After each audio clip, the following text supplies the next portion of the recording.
Bram Stoker's Dracula for the Sega Genesis, also available for the Super Nintendo, is an adaptation of the 1992 motion picture of the same name, where you assume control of Jonathan Harker on a quest to destroy the vampire lord Count Dracula before he does some evil stuff or something. It would be very easy for me to go into this with a hint of pessimism, and with good reason, because the last game I played to bear the Dracula name was on the NES and it wasn't a particularly good game. Well, okay, there was also a Game Gear version that I sampled. The best way I'll describe that version is that it's the same as the NES game, except with slightly more colors, slightly more irritating sound, and lots of screen crunch.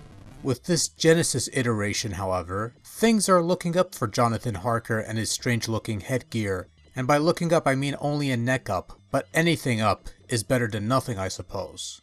Dracula, to the surprise of absolutely nobody, is a side-scrolling action game where you take control of Jonathan Harker and must go on a quest spanning 16 levels to take down the dark forces of the evil Count Dracula. Generally speaking, levels have one of two objectives depending on the situation. On some levels, your main goal is to seek out Van Helsing, who will suggest what sub-weapon to equip in order to fight the main boss of the level. From there, you can either find said sub-weapon, or any other that happens to be scattered throughout the level, or just head on to the exit, which you could usually find by following the helpful hint arrow that leads you in the right direction.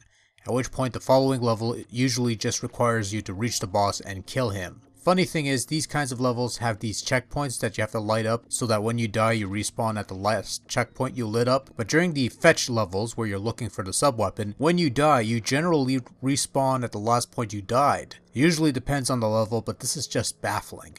A game should either have checkpoints that you can respawn from when you die, or make it so that you just respawned at the last place that you died. Don't just switch between the two every other level, it's just being confusing and it's also stupid. Harker's main weapon is a knife-like thing, which covers a fair bit of distance unless you're playing on the hard difficulty, in which it covers virtually no distance whatsoever. It's a fairly quick executing attack that you could spam a few times. Not quite a powerful weapon, but good enough for going through minor bad guys and getting in some quick hits on bosses. On occasion, Harker will come across sub-weapons such as throwing daggers or guns or things with a little more range, but limited ammunition.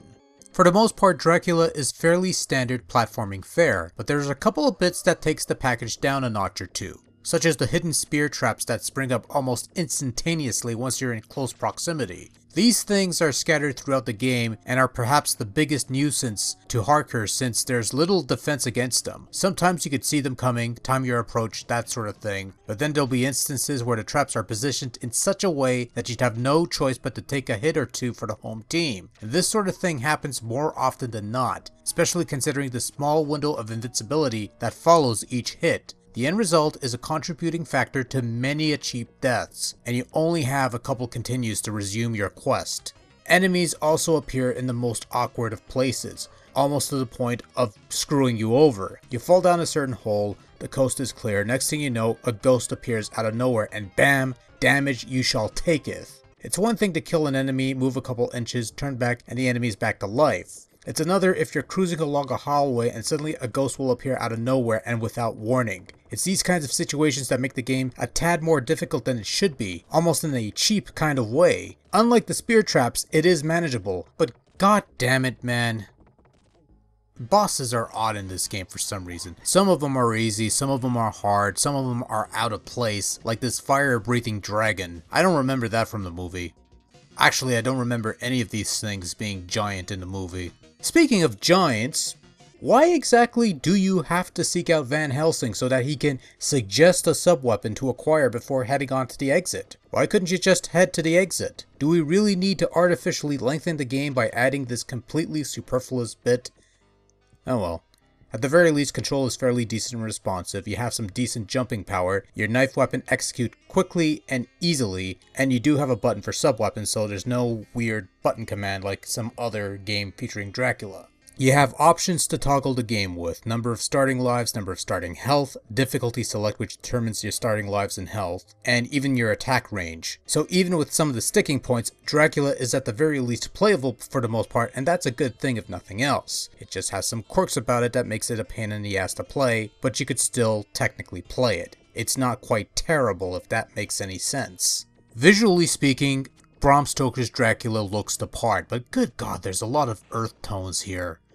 You know, lots of browns and lots of beige.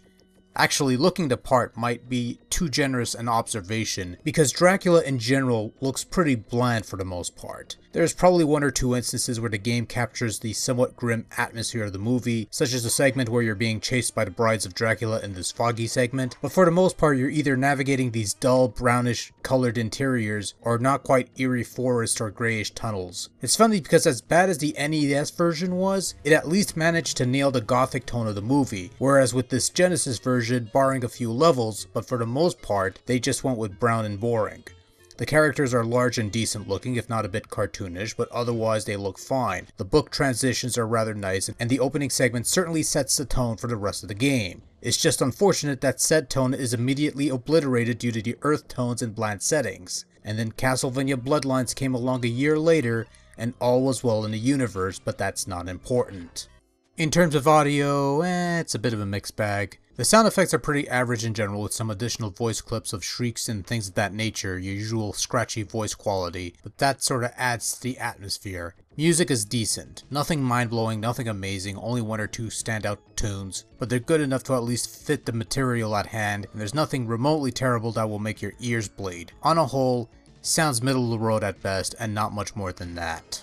If there's any major consolation to be had here, it's that the Sega Genesis interpretation of Bram Stoker's Dracula is, at the very least, a step above the NES version in terms of playability and tolerability. To tell you the truth though, this one was actually better than I thought it was going to be. Sure, it has its share of issues, some cheap moments, the fetch levels, the indecisive respawning, among other things, but it's fairly playable, controls alright, looks fine even with all the browns and beiges monotone set pieces, has fairly decent music, and there are even some moments that fit the mood of the movie.